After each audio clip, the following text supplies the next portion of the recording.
think this is working now. I really think it is.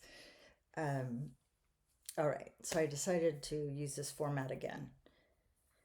Um, all right, I have changed this. This is the Divine Child collage that I started. This is, I think this might even be part four because part three was really super short.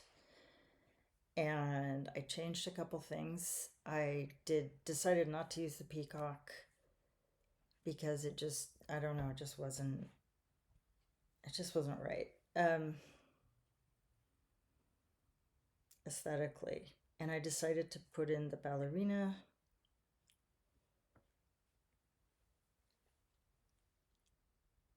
And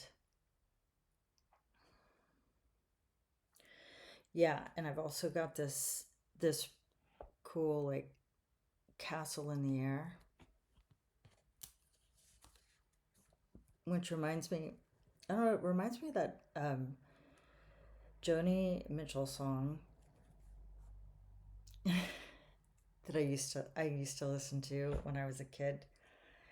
Uh, we all know bows and flows of angels' hair and ice cream castles in the air and feathered canyons everywhere. I looked at life that way.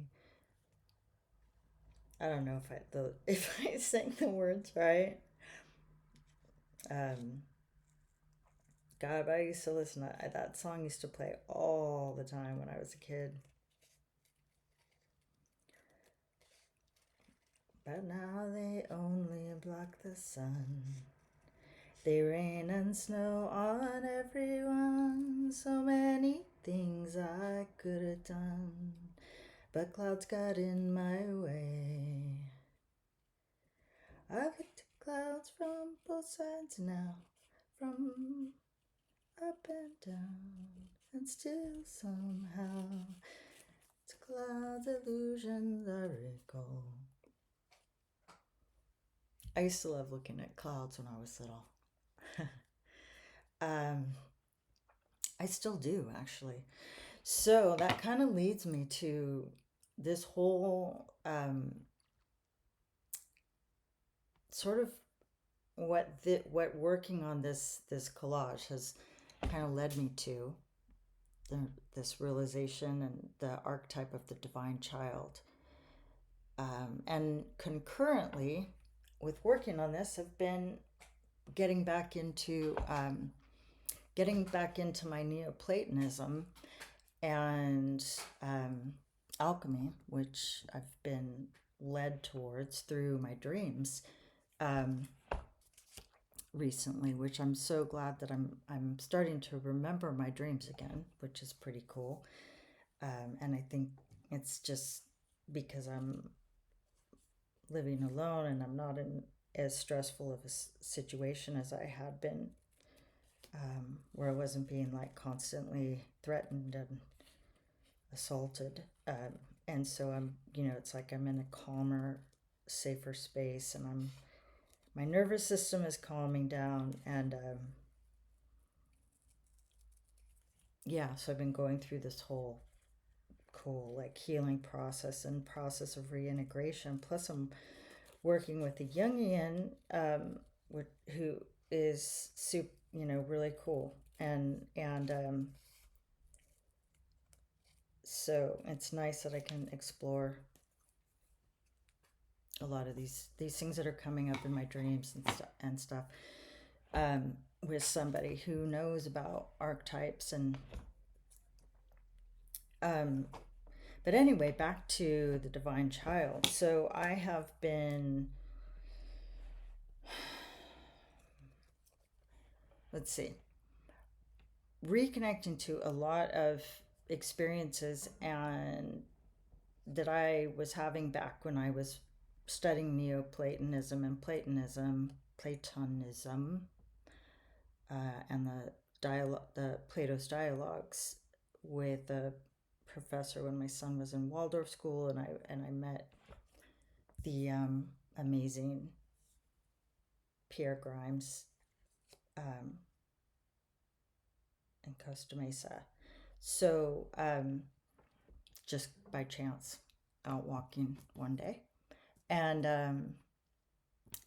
anyway, so I, in the course of starting to discuss and read Plato's dialogues, I also started to have all kinds of like amazing, profound dreams and images, and um,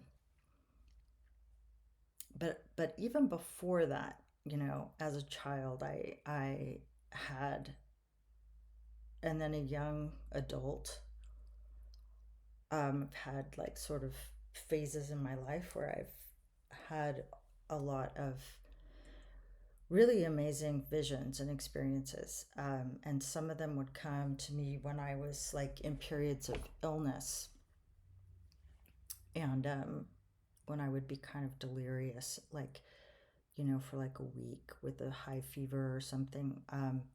And, but I've had a lot of visions of um, geometry and seeing geometric patterns like in outer space, and seeing forms kind of forming, and then being given kind of messages and told things about them by beings that seem to me to be like interdimensional beings, like wise beings that were teaching me, guiding me.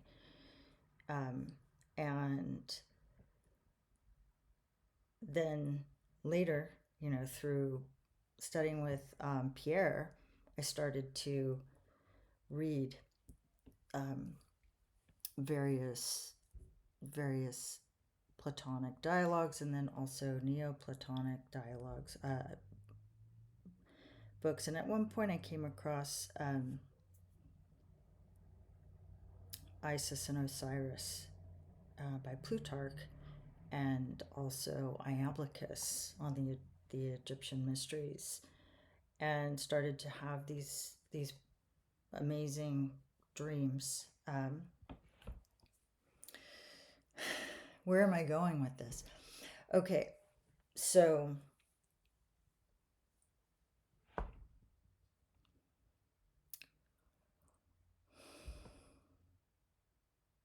well, in this particular archetype, sorry, it's a total digression, but it does relate. Okay, I came so okay, so most recently, I got back into Iamblichus, and then also Isis and Osiris, and which led me into the Hermeticism through Hermes, and also this idea of Isis and Osiris, and um,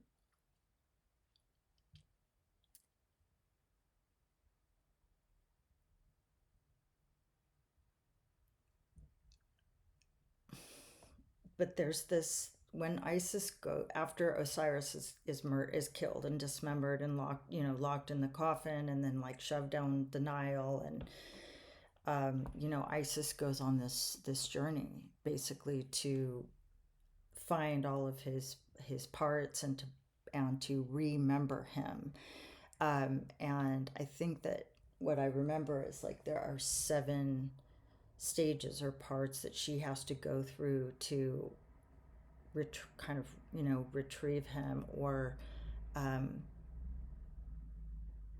remember him. And it reminded me of Inanna and the story of Ereshkigal and Inanna, where she has to descend because her husband dies to Moody, who is the water god, and she, a same thing, she has to go, and she wants to go and get him from the underworld, from the land of the dead, which also reminds me of Persephone. Okay, so, and I don't think that it's an accident that there's this similar image of the one half, right, of the divine pair, the divine twins, or the masculine and feminine expressions of the Godhead, one has to go down into the underworld and make this journey, and then as they're going down, they have to remove things that are like their either protections or or they have to pass through these gateways, right, that are sort of like guarded, these guardian beings, like archons, you could say archons, right, and that guard the gateways to the next stage, and the idea is that in order to pass through and to get to that the goal or the state, you have to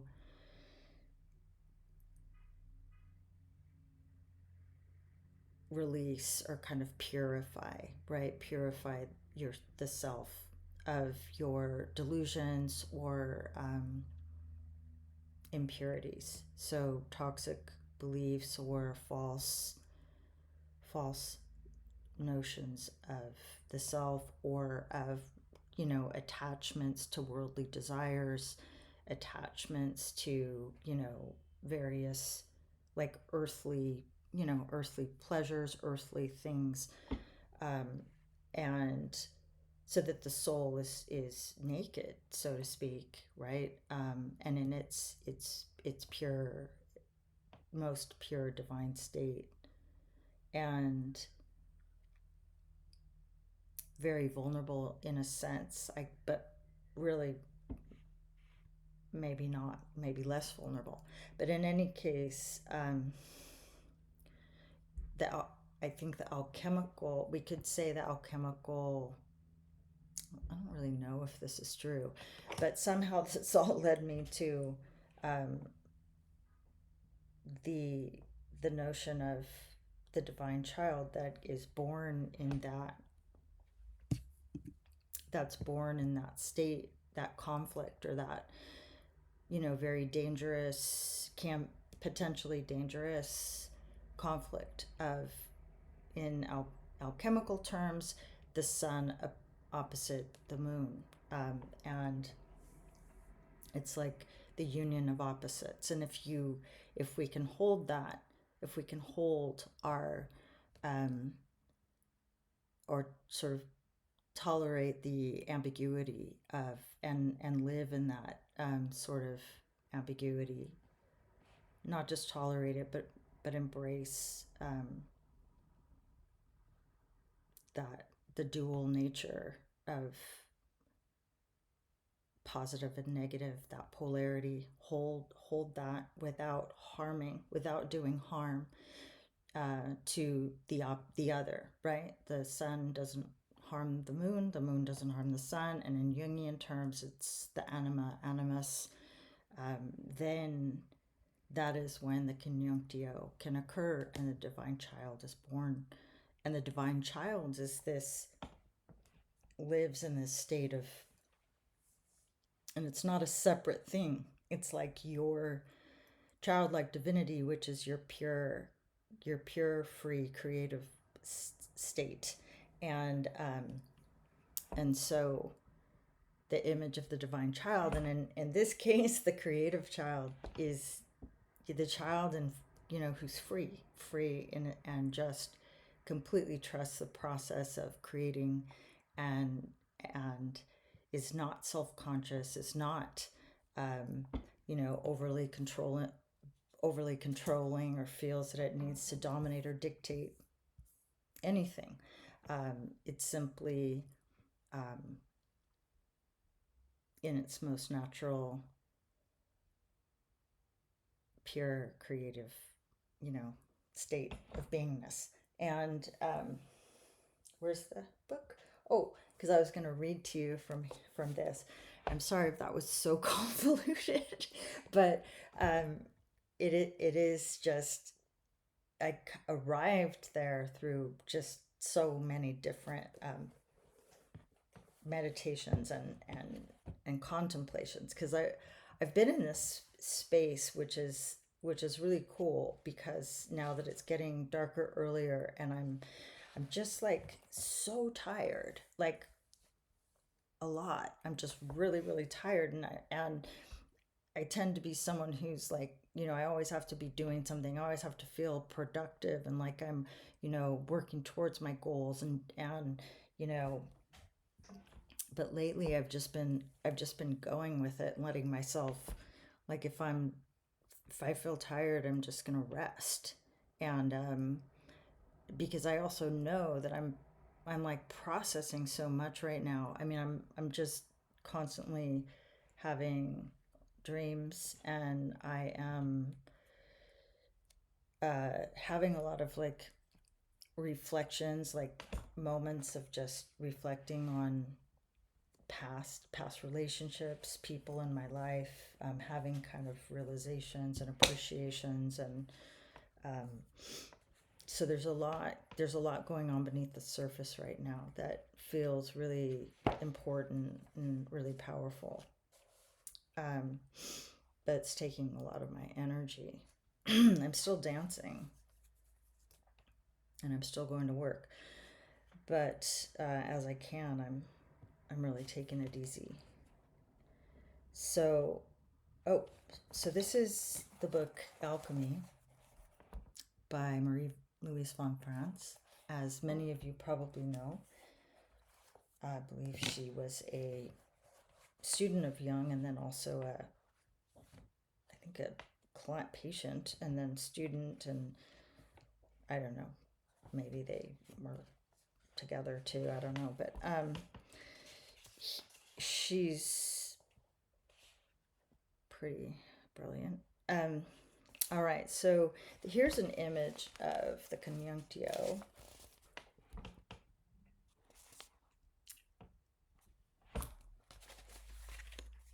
The moon in the shadow of the earth. The conjunctio takes place in the new moon in the underworld, in the deepest depression, in the deepest desolation. The new personality is born, meaning the divine child. The conjunctio happens in the underworld. It happens in the dark when there is no light shining anymore, when you are completely out and consciousness is gone. Then something is born or generated in the deepest depression, in the deepest desolation. The new personality is born. When you are at the end of your tether, that is the moment when the conjunctio, the coincidence of opposites, takes place. The sun gives its light to the moon, but at that moment the moon is blotted out and fades and becomes very thin, so it can be said that the sun harms the moon by coming closer. Later the sun says, "If you do me no harm in the conjunctio, O moon, then this and that will happen."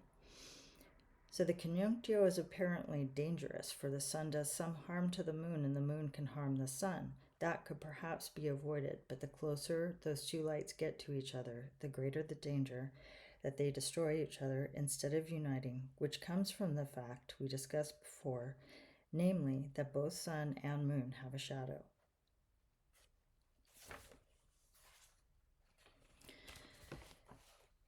Both have a dark and destructive side, and when they come close together, it is like two loving people, where the more the love increases, the more doubts and distrust increase too. One is very often afraid, since if one opens one's heart, the other can do so much harm. And that's what I was talking about, that vulnerability. If, for instance, a man shows his love for a woman, then he is exposed to her animus. If he does not love her, he just says it is her damned animus. But if he does, then he minds when she makes horrible animus remarks. The same thing holds good for the woman, for if she acknowledges her love for a man, the poison of his anima may hit her. And I know that this is speaking in terms, heteronormative terms.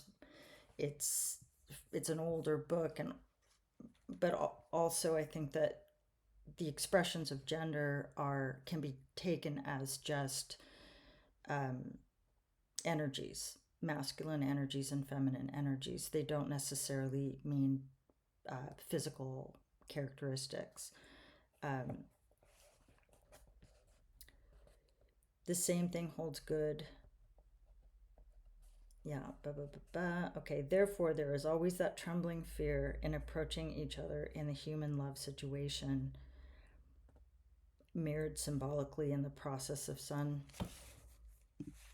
Mirrored symbolically in the process of sun becoming and moon becoming one.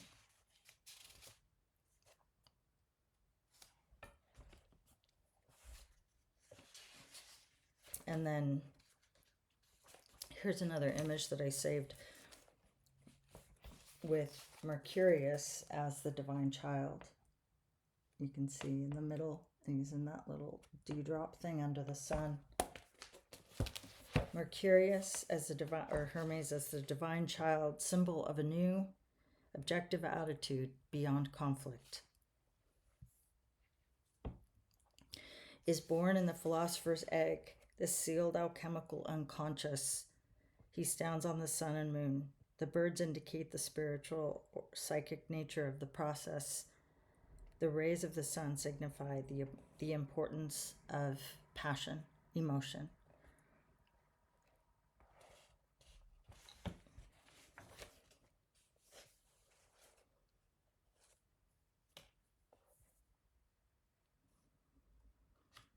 So, oh, here we go. I really like this one part, so I'm going to read you this one part.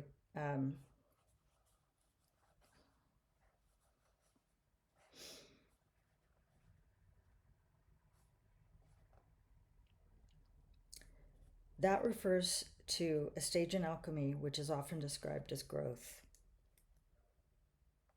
If you have followed me, the sun says to the moon that I will not keep from you the growing of the lead. The idea that the lead, which we discussed earlier, is the basic material, the material of passion, and is growing now by itself. That refers to a stage in alchemy which is often described as growth. For instance, they say,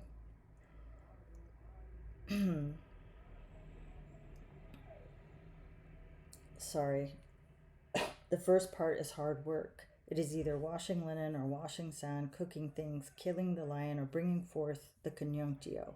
But afterwards, at a certain moment, it becomes what they even describe as child's play. And one only has to water the garden or to play about. No effort need be made, for from now on the thing grows by itself. One need only attend to it and watch it without all the painful efforts one made before. That is the augmentum plumbae, as it is called here. It is like the growth of a child inside the mother. While the child grows within her, she can only see to it that she herself is healthy and do as little as possible. That is a simile the alchemists often use, that after one has transcended the stage of conflict, there comes the stage where one is just like a pregnant woman waiting for the birth of her child, a stage where one need not think about doing the right thing or not. The Chinese world would call it doing nothing, just letting things happen. Giving constant, loving attention to the process is all that is now needed.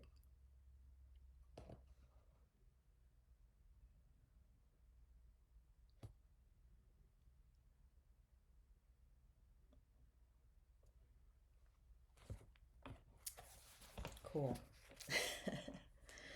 So I think that's something I know that I aspire to, is that state of childlike freedom where I am completely in my authenticity, and free, trusting and just creating from that place. Anyway, cool. So this is the divine child. I am the only thing left now. Really, I haven't glued down some of these parts, but this is the end. This is how. Well, I'm not. I almost said it's not going to change. This is how it's going to be. And even as I said that, I thought, really? Are you sure about that? Because I might. Yeah, I don't know. I mean, I feel like I might Yeah, I might color in some of these shapes. So there's like, I don't know if you can see it.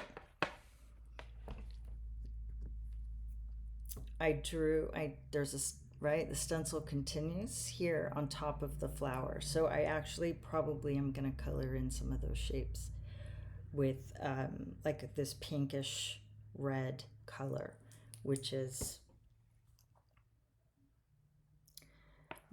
one of the sanguine stage in alchemy. So yes. Um, so what I can do is I can pause this. I think I can pause it because I think I'm going to work for a bit, and then I'll pause it, and then I'll show it to you if I'll show it to you if it changes.